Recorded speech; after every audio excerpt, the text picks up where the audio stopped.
Olá, eu sou o Marcos, sou biólogo formado pela UFES, atuo aqui no museu desde 2018 e hoje a gente vai aprender um pouco sobre evolução. A evolução é um tópico muito importante aqui no museu e que gera bastante dúvidas.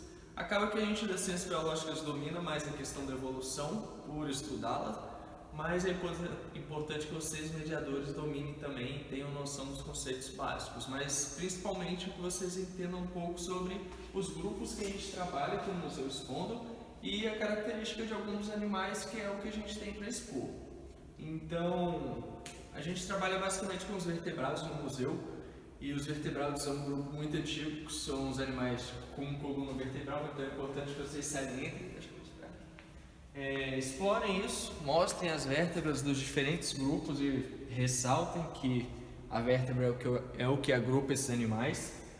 E também podem abordar a questão do crânio, que existem vertebrados que não têm crânio e todos os vertebrados que a gente tem aqui no museu têm crânio. Então, os craniata é um grupo derivado dos vertebrados e posteriormente a gente vai chegar no nível que a gente vai tratar dos peixes, anfíbios, répteis, aves e mamíferos. E no final acaba chegando na evolução humana, mas desde o início é bom vocês salientarem que a evolução ela não é uma escada que leva até o ser humano.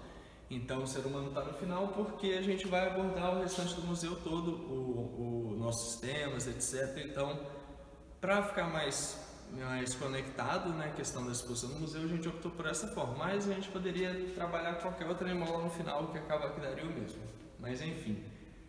Os peixes, então, é o grupo mais antigo dentre os vertebrados. Eles surgiram lá no Cambriano, os mais antigos datam do Cambriano, e por cerca de 200 milhões de anos eles dominaram, sendo os únicos vertebrados existentes. À medida que os continentes foram se formando e as plantas colonizaram o ambiente terrestre, o ambiente terrestre passou a servir como recurso. Então, alguns insetos, especialmente miriápodes, etc., adentraram o continente e os peixes continuaram na água. E aí ocorreu que algum grupo dos pulmonados, por exemplo, foi para o ambiente pantanoso, e à medida do tempo eles foram passando por seleção natural, e alguns que se adaptavam melhor ao ambiente pantanoso ali acabaram tendo mais descendentes e deixando características que possibilitaram que esses animais colonizassem o ambiente terrestre também. Mas os peixes modernos, a gente tem os cartilaginosos e os ósseos. Esse aqui é um ósseo, é um dourado, é uma espécie de água doce, de água marinha, na verdade esse aqui é porque tem um de água doce também, e ele chega a 2 metros e pesa até 40 quilos. Ele é bem predado, então atualmente ele está em risco de extinção. E é interessante vocês falarem desses espinhos, salientarem, né, essa questão da anatomia do peixe. Os anfíbios, vai chegar mais perto, os anfíbios eles são os primeiros tetrápodes, logo depois dos peixes que já tinham membros, alguns, né? Mas enfim, eles são os primeiros a colonizar o ambiente terrestre de fato, mas eles ainda são restritos à água. Uma coisa interessante dos anfíbios é o modo como eles se locomovem, que eles realmente pulam, né? Então, dependendo da turma que você for lidar, você pode salientar que a anatomia dele é adaptada para que ele possa viver dessa forma. Então, eles têm essa pelve bem alongada. Esse uróstilo aqui, que é essa estrutura, que seria a pelve dele, né? É bem alongada de forma a estabilizar o salto, etc. Então, a morfologia deles garante que eles podem. E bem, os anfíbios, eles são os primeiros dos tetrápodes e os primeiros animais a de fato colonizarem o ambiente terrestre. Mas como vocês devem se lembrar, os anfíbios eles dependem da água para se reproduzir. Isso porque eles vão liberar ovos que não têm casca ainda. Então, esses ovos sem casca, eles dependem de ficar na umidade. E também eles têm a questão de se reproduzir liberando gametas. Então, a fecundação deles é externa. Esse aqui é uma rã touro. É uma espécie bem grande, né, de uma rã. Ela é criada para consumo, então ela é bem grande. A gente selecionou alguns exemplares grandes, foi selecionando até que eles atingiram esse porte, mas eles são bem grandes naturalmente já também. Em alguns países eles são praga, então é interessante saber disso. E é real o esqueleto, tá? Eu vou salientar quais são reais e quais não são. Então o peixe é real, a rã touro é real, a jiboia é real, e eu vou falando quais são quais. Bem, diferentemente dos anfíbios, os répteis eles já têm uma certa independência da água, pelo menos na questão da reprodução. Eles vão precisar ingerir água, mas não vão ficar restritos a ambientes úmidos, né? Então, Os répteis e os mamíferos e as aves, elas já têm essa independência na reprodução, eles não dependem da água para se reproduzir, mas eles têm que beber água, né? Então invariavelmente eles têm que ir até um corpo d'água e ingerir ela. Aqui a gente tem uma serpente e um dragão de Komodo. O dragão de Komodo, ele é um lagarto, então ele tem membros, né? E aí quando você olha uma serpente, ela não tem. Mas é interessante saber que as serpentes, em algum momento ancestral delas, teve membros, existiam patas. E a jiboia, por exemplo, a gente consegue ver os ossos da pelve dela. Nesse exemplar aqui não dá para ver, mas em alguns maiores é possível ver. Então, em algum momento as serpentes tiveram pernas, mas elas perderam ao longo do tempo. Isso porque as pressões que elas sofreram levaram a isso. E é interessante também saber das serpentes, principalmente da jiboia e a sucuri, que muitas delas não têm peçonha, não tem veneno, então uma mordida do animal desse ela não vai te matar, mas pode ser que cause algum ferimento, né, razoável. Então o animal é bem tranquilo, então é só você manter distância, deixar ele na dele lá, se ele estiver te incomodando, você vai ligar para um corpo de bombeiros, um órgão ambiental, e eles vão recolher. Eu sempre friso isso porque é importante a gente quebrar esse estigma de preconceito com as serpentes, que grande parte é inofensiva e acaba pagando preço por algumas pulgas que podem causar problemas. Só que, por outro lado, agora falando do dragão de Komodo, o dragão de Komodo ele tem a toxina. Então, muito discutia-se se eles tinham bactérias ou era veneno. No fim das contas, descobriram que era um veneno. Então, ele consegue inocular esse veneno pela mordida e, além do veneno, tem as bactérias. Então, o modo com que esse animal preda, ele vai morder a presa e vai deixá-la embora, porque os lagartos já têm um metabolismo bem lento, então eles dependem de guardar energia. Então eles mordem, por exemplo, um búfalo, que é uma das presas dele, e o búfalo vai embora. Depois de uns dias, esse búfalo vai morrer, e esses animais eles têm um olfato bem apurado, então eles conseguem sentir o cheiro da carniça, e eles vão atrás e ingerem pedaços enormes desses animais. Eles não têm o hábito de mastigar muito bem, então eles vão engolindo por pedaços. Aqui a gente tem o ornitorrinco, mas esse ornitorrinco já eu vou passar ele para ali porque é o lugar dele. O ornitorrinco e o dragão de Komodo são réplicas e a serpente é real. O ornitorrinco, vou deixar para falar dele depois, porque ele não deveria nem estar aqui. Vou tirar ele porque o ornitorrinco é um mamífero, então não vou voltar o vídeo para vocês saberem disso. Bem, aqui a gente tem um crocodilo do Nilo, que é um dos maiores crocodilianos que a gente tem. Os crocodilianos, a gente tem os jacarés, os gaviais e os crocodilos, que são os que a gente tem no mundo atualmente. No Brasil a gente só tem jacaré, mas existe a criação de crocodilo para couro, né? É interessante o crocodilo do Nilo é que ele tem uma das mordidas mais fortes da natureza, então ele tem essa mandíbula bem grande, né? E imaginem o músculo que recobre essa parte do crânio aqui, que vai fazer com que a mordida dele feche. Então esses animais eles têm uma mordida bem forte para fechar, mas para abrir nem tanto. Então uma das táticas que as pessoas usam para imobilizar os jacarés é segurar o focinho deles fechando. Óbvio que um animal desse tamanho aqui, né, é meio complicado, mas em jacarés, por exemplo, jacaré do papo amarelo, é dessa forma que a gente trabalha. E esses animais eles têm os ossos pneumáticos, então esses ossos dele têm alguns poros que acabam deixando o esqueleto mais leve. Então eles precisam disso para nadar, deixar, né, o corpo mais leve e demandar menos energia para se locomover. As aves então estão aqui do lado e é proposital porque é interessante que vocês abordem a questão das aves terem vindo dos dinossauros. Então pode perguntar para as crianças principalmente, né, o que isso aqui parece, que elas vão responder, provavelmente vão responder que é um dinossauro. Isso porque as aves vieram dos dinossauros, então o Velociraptor hoje em dia a gente já sabe que tem penas e infelizmente a gente não tem a réplica de um dinossauro aqui. Mas o avestruz é um exemplar de um dinossauro aviano, então em tese a gente tem um dinossauro no museu.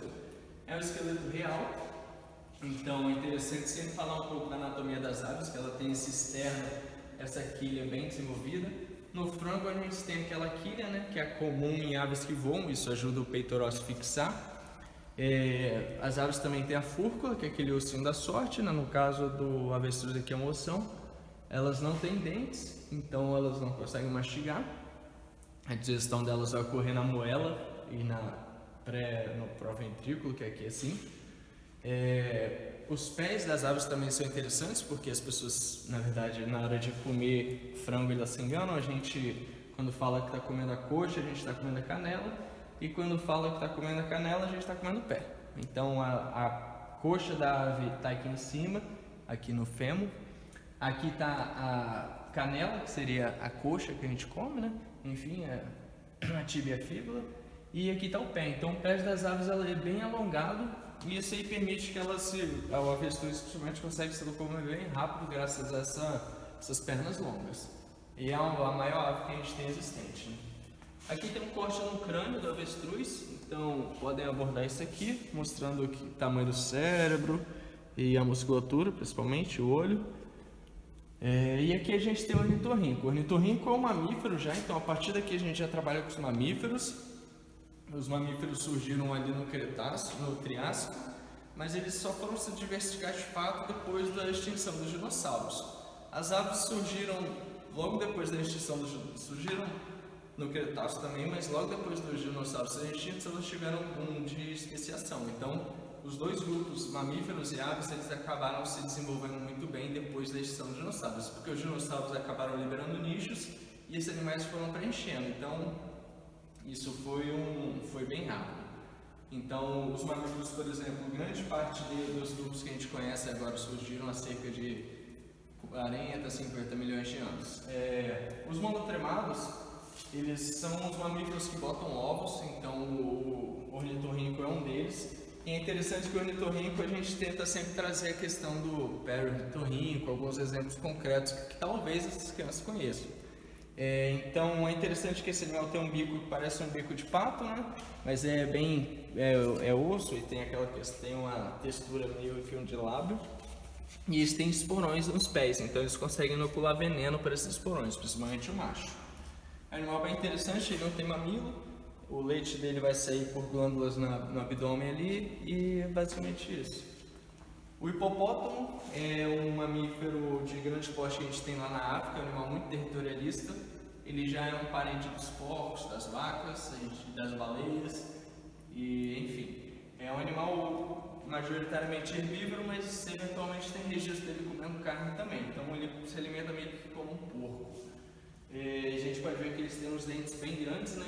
E os dentes bem parecidos com os nossos. Então provavelmente a dieta dele era onívora, ou era onívora inicialmente, enfim. E é um animal que pode medir até 4 metros de comprimento e pesar até 3,5 toneladas. E a mordida deles é bem forte, então é um dos animais que mais causam mortes lá na África. Além disso, tem uma população deles aqui na América do Sul, que foi introduzida pelo Pablo Escobar, e eles vêm se tornando pragas lá na Colômbia. Aqui a gente tem um cachorro, é o esqueleto real, aqui é uma réplica, aqui é uma réplica, aqui é real.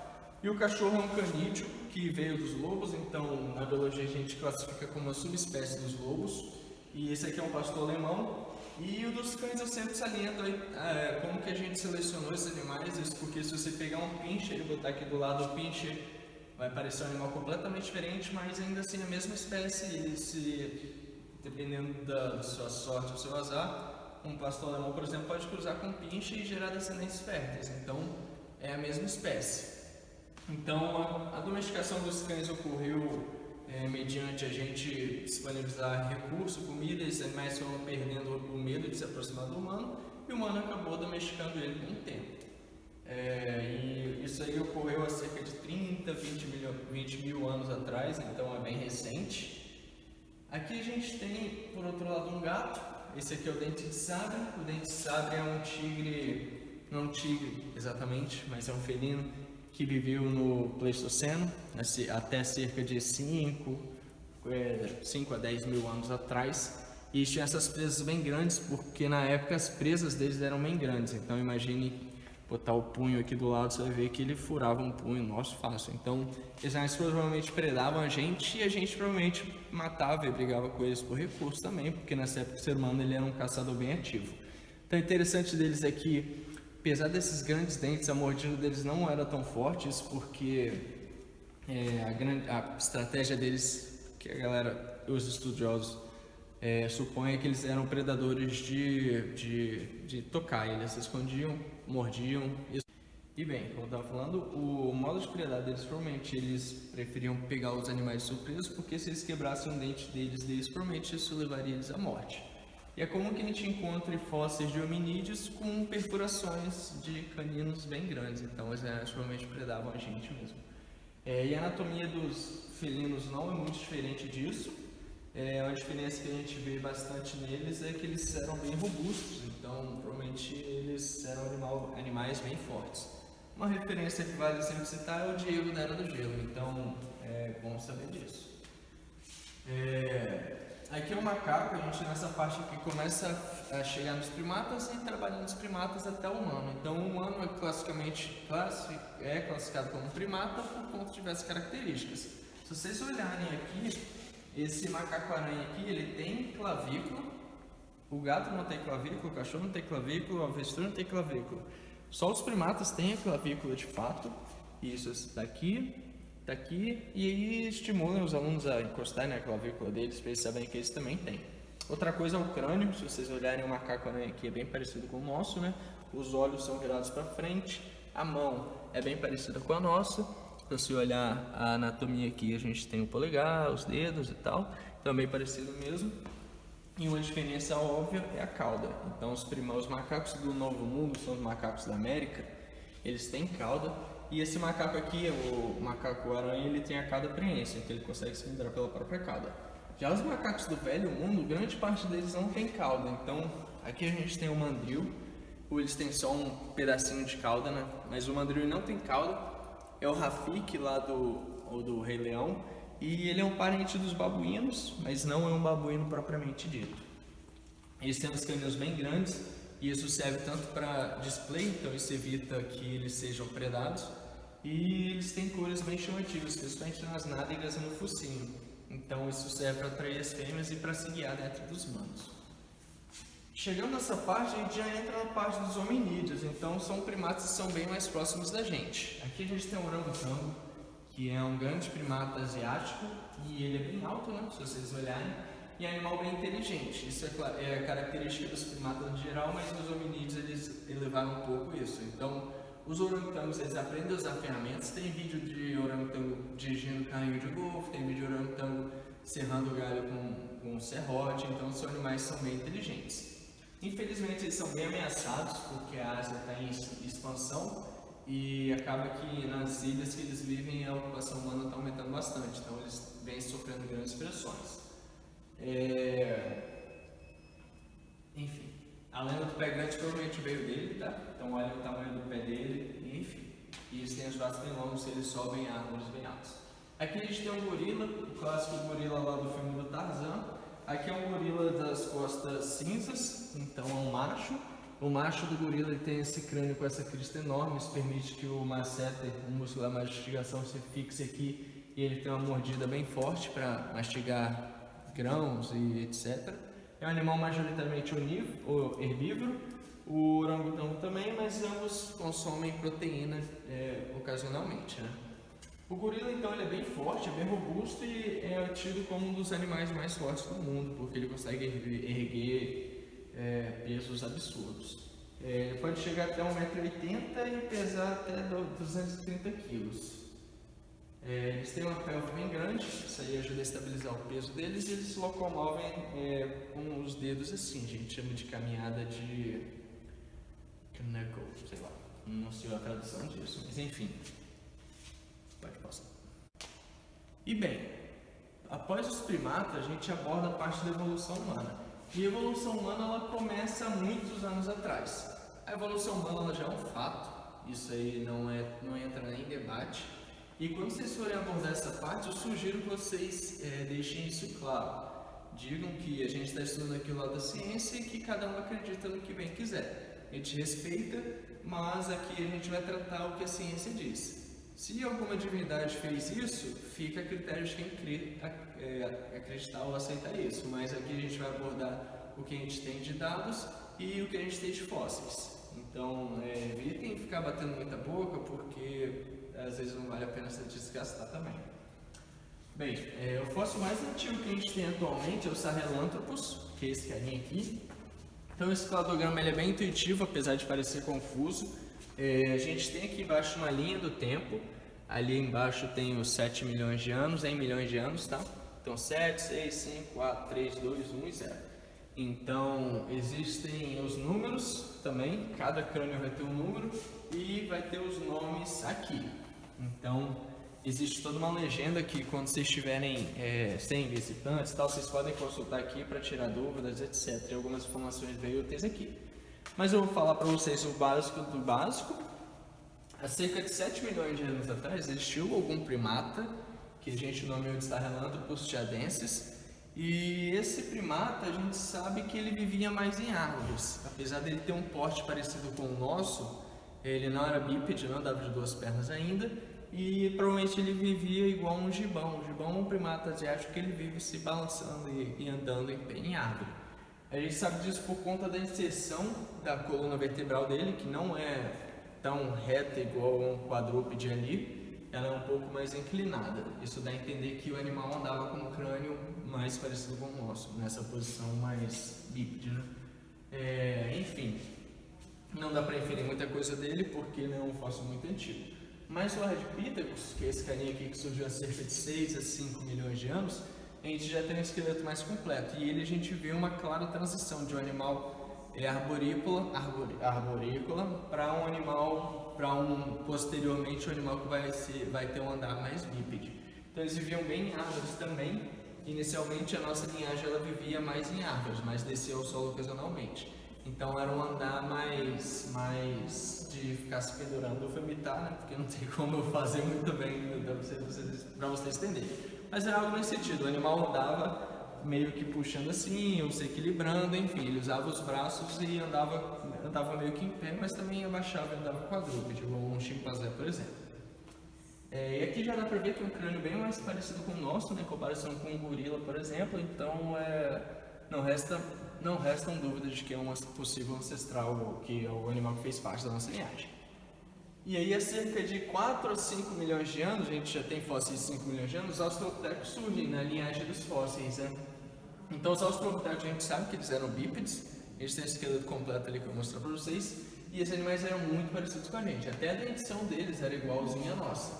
Então, eles eram primatas que viviam lá na África, essa linhagem aqui surgiu lá na África, e é interessante que eles eram pequenos e viviam em bandas, etc. Então é um animal que era bem parecido com a gente.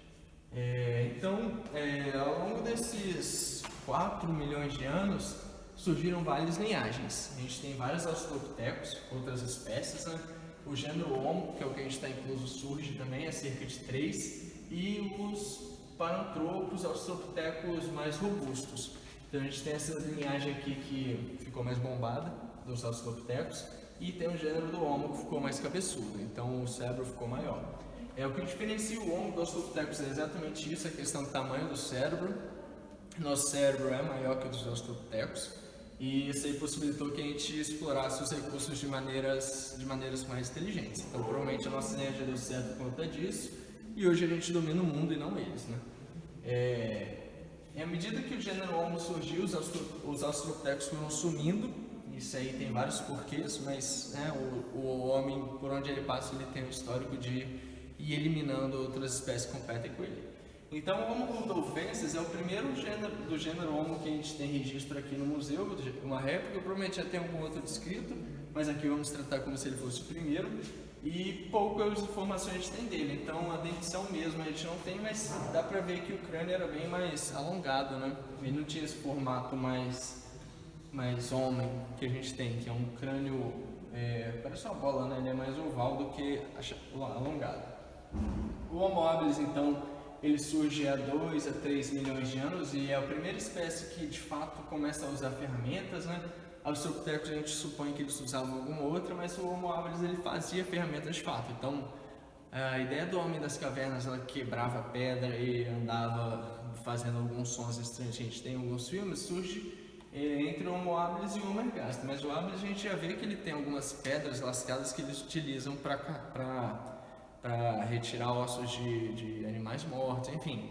Essa espécie provavelmente ele era mais oportunista, não era um caçador tão ativo quanto a linhagem ficou depois, então provavelmente eles se aproveitavam mais de carcaça e tinham uma dieta baseada em vegetais e animais que eles conseguiam caçar e restos, né? Como se fosse uma hiena, só que comendo frutos também, né? Já o Homo ergaster, a gente tem claros indícios de que eles já eram caçadores mais ativos. Então eles conseguiam fazer fogo, que foi uma coisa que revolucionou a linhagem dos hominídeos, porque o fogo ele prepara o alimento, faz o alimento durar mais, ele desnatura as proteínas, fazendo a absorção mais rápida, e ele permite que a população se aqueça nos frios, né? Lembrando que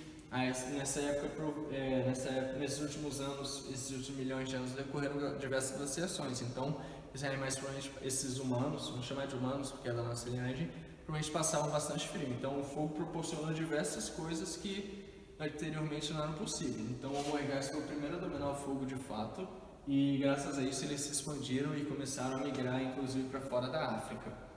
E à medida que a espécie ela vai se distribuindo e vai perdendo contato com os seus ancestrais, eles tendem a sofrer uma seleção. Então esses animais se distribuíram. Então na Ásia surgiu o Homo erectus, que é uma outra espécie.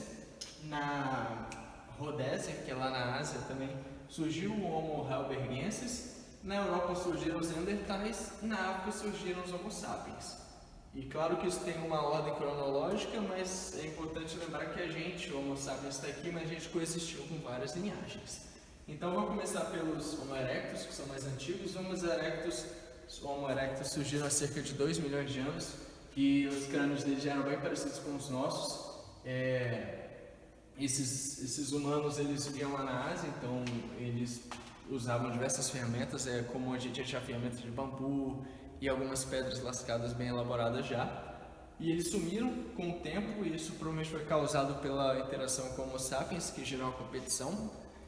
Além disso, existiam os Neandertais na Europa e na Ásia também, até a Rússia ele tinha os Neandertais, e os Neandertais eles eram hominídeos um pouco mais brutos que a gente, eles eram mais parrudos, então eles eram baixos, mas um pouco mais fortes. Então o crânio deles inclusive era maior e o cérebro deles era maior que o nosso. Mas uma diferença importante é o nosso córtex pré-frontal. Então o nosso córtex pré-frontal ele é mais envolvido que neles. E isso aí estimula a criatividade, alguns outros mecanismos que podem ter ajudado a gente a sobreviver e eles não. Além disso, também teve o Homo rudolfensis, Homo florensensis, quer dizer, que a gente chama de hobbit, que eram hominídeos bem pequenininhos que viviam na Ilha das Flores. E essa ilha, os animais, quando vão para eles, eles tendem a reduzir de tamanho. Então foi o que aconteceu com eles. Além disso, tinha mamutes que também reduziram de tamanho e animais, né, de pequeno porte. E aí, aqui é legal falar que o Homo sapiens coexistiu com essas espécies até aqui. Então, aqui há cerca de 800 mil anos já tinham fósseis que a gente pode chamar de Homo sapiens, mas pode ser um arcaico. Então, a gente coexistiu com o Homo erectus, o hobbit e os neandertais, principalmente. E isso está no nosso DNA. Algumas pessoas têm os genes que herdaram dessas outras espécies e se indica que a gente se reproduziu com outras espécies. Então, no final, pode ser que a gente seja uma mistura de alguns hominídeos que existiram. Mas a maior carga genética que a gente tem é do Homo sapiens mesmo. Se tiverem mais curiosidades, dá uma olhada na apostila que tem tudo lá escrito, né? Que esse vídeo deve estar bem grande. Enfim, pode fechar. E bem, aqui tem um resumo dos primatas, é o grupo que a gente mais aborda porque é o grupo que a gente está presente.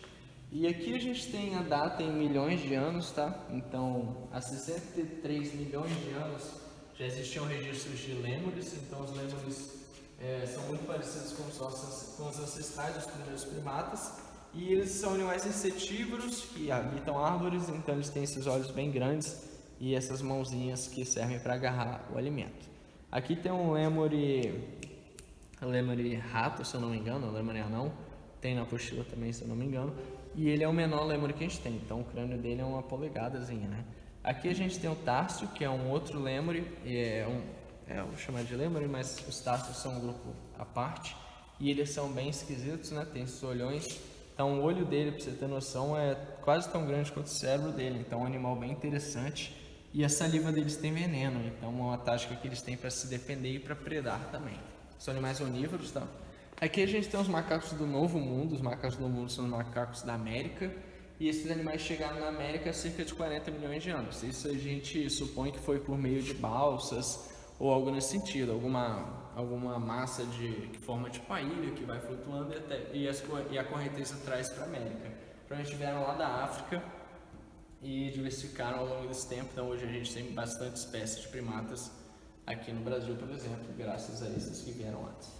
Os macacos do Velho Mundo, que são os macacos da África e da Ásia, eles surgiram há cerca de 25 milhões de anos. Então os primatas vieram lá da Ásia, da África, e eles ficaram antes aqui na América, e os que a gente conhece agora da África, eles surgiram nesses 25 milhões de anos. Os gibões são primatas asiáticos que já são parte um pouco mais próximos da gente. Então isso aqui está organizado de forma a mostrar as relações de parentesco entre as linhagens. Então sempre olhem essa questão dos nós, a gente chama isso aqui de nó numa árvore filogenética. Os nós eles indicam um ancestral comum. Então os humanos e os chimpanzés eles têm um ancestral comum aqui que divergiu há cerca de 6 milhões de anos. Assim como eles tinham um ancestral comum com o gorila que divergiu há cerca de 7 milhões de anos. E com o orangotango a 14. Então vocês vão analisando isso e vai vendo que as linhagens foram surgindo e que posteriormente foram diversificando e a gente consegue inferir que existe o parentesco a partir dessa análise. Então a família dos hominídeos ela compreende os orangotangos até os humanos e é basicamente isso. Aqui a gente tem um chimpanzé e essa parte aqui é mais fóssil mesmo, só para que vocês irem abordando as adaptações. E eu gosto particularmente de focar na transição do animal quadrúpede, como o chimpanzé, para um bípede como o Australopithecus, como o Homo ergaster, o Neandertal e o ser humano, propriamente dito, que é o Homo sapiens. Então aqui a gente tem a inserção da coluna vertebral, que é bem diferente, aqui ela na horizontal, na gente ela na vertical. A questão dos membros, a proporção, nosso braço ele não é tão longo quanto de um chimpanzé, e a nossa bacia. Então a bacia desses primatas quadrúpedes é mais alongada, a nossa é um pouco mais achatada. Isso facilita até a questão de ter filhos numa posição bípede.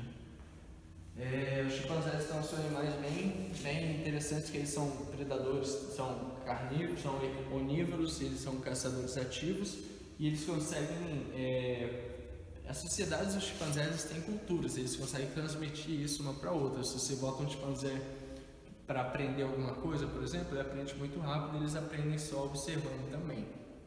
Então são animais bem inteligentes e bem perigosos. Existem diversos registros deles sequestrando crianças, etc. e acabam levando a óbito algumas vezes. Aqui a gente tem o Australopithecus, a Lucy. Então a Lucy é um Australopithecus afarensis que foi um dos primeiros fósseis encontrados. E aqui a gente já tem certeza que ele já tinha um andar bípede. Essas partes metálicas aqui são partes do fóssil que não foram encontradas, mas a gente reproduz e mostra como é que... Os Australopithecus então eles são o primeiro fóssil que a gente tem certeza que andava igual a gente bípede, e a gente tem registro inclusive de pegadas desses animais. Então claro que ele promete essa linhagem dos Australopithecus é um dos ancestrais do nosso gênero. Bom, aqui a gente tem o Homo ergaster, como eu falei, foi o primeiro de fato fazer fogo e dominar fogo. Isso aqui, só para vocês terem noção, é um garoto de 14 anos, então ele já tinha um porte bem parecido com o nosso e eram caçadores ativos, então eles já tinham ferramentas bem elaboradas e conseguiam fazer fogo, então isso garantia que eles dominassem os ambientes em que eles chegavam. Os neandertais viviam em ambientes extremos, então ambientes bem frios, Europa e o norte asiático ali, na Rússia, etc. Então eles tinham esse porte bem robusto. É comum que os animais de ambientes frios eles fiquem mais robustos. Isso, enfim, altera um pouco a perda de calor deles. Então o crânio deles é maior que o nosso, inclusive, e eram animais eu vou chamar de humanos, tá? Eram humanos bem parecidos com a gente, então eles tinham vestes, adornos, esse aqui já faziam vestes também, então os neandertais eram bem parecidos com a gente em questão de cultura. Mas o Homo sapiens ele sempre foi um pouco diferenciado, então apesar... Tá gravando ainda? Os neandertais então eles faziam até ritos religiosos, mas o Homo sapiens ele se diferenciou bastante na questão da cognição, então o nosso forte sempre foi a cognição, ou algumas pessoas pelo menos, mas enfim, o Homo sapiens foi a espécie que dominou e hoje a gente domina o mundo como a gente bem entende isso, Claro, tem impactos, mas tem ganhos no sentido da gente fazer parte dessa espécie. Eu particularmente prefiro ser um humano do que ser uma tartaruga atualmente, que as tartarugas a gente está jogando lixo, etc. no mar, enfim. E apesar disso, a gente sempre fala dessa questão do ser humano ele ser uma espécie que degrada, polui, destrói, mas também vale pensar pelo lado positivo que o ser humano ele é a única espécie que preserva, por exemplo. Então a gente é o único animal que tem essa questão de saber que a gente tem que preservar os animais e plantas, etc. E aqui, a título de curiosidade, a gente tem 2 esqueletos de crianças de 4 anos e mostrando como que a evolução é um processo que ele é contínuo, ele é lento, ele é gradual, e essas são palavras-chave do processo evolutivo. Essas crianças são 5 anos na verdade. Essa aqui é 8.000 anos atrás e essa atualmente, então a gente vê que a estatura criança humana média ela cresceu, o ombro também mudou bastante, né, a questão da postura, a pelve deu uma alargada e também tem a questão do pé, né, nosso pé mudou bastante. Claro que aqui tem questões de diferença, né, de localidade, etc, mas em geral isso aqui é para mostrar como que a espécie humana mudou e vai mudar. Isso aí a gente tem que parar a pensar também na questão do siso. Então o siso é uma coisa que algumas pessoas já estão nascendo sem e não desenvolvem. E quando que antigamente o ser humano ele tinha o siso e precisava do siso. Hoje em dia nosso crânio cresceu tanto que ele causa uma pressão, então geralmente a gente retira. Dessa parte é isso, ficou longo, mas a gente tem que trazer detalhes para vocês. Espero que tenham gostado. Qualquer coisa tem na apostila e é só entrar em contato. Um abraço.